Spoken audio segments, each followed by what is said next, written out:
বিয়ের পর পুরুষের যা যা খাওয়া উচিত। ১. প্রোটিন সমৃদ্ধ খাবার, শক্তি ও হরমোনের জন্য। ডিম, সিদ্ধ বা অল্প ভাজা, মাছ, ইলিশ, রুই, স্যামন, মুরগির মাংস, ডাল ও ছোলা। টেস্টোস্টেরন ও পেশি শক্তিশালী করে। ২. বাদাম ও বীজ, যৌন শক্তি বাড়ায়।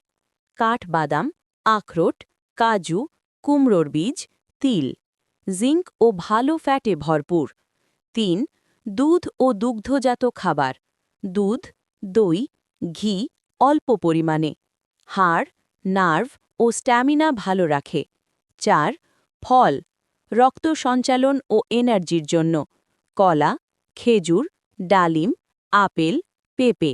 দ্রুত শক্তি দেয় ও রক্ত চলাচল বাড়ায়। ৫.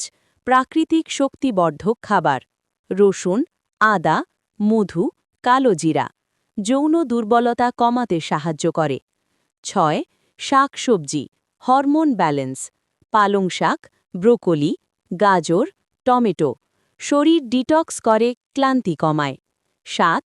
পর্যাপ্ত পানি, দিনে কমপক্ষে ২.৫ থেকে ৩ লিটার। রক্ত ঘন হওয়া ও দুর্বলতা রোধ করে।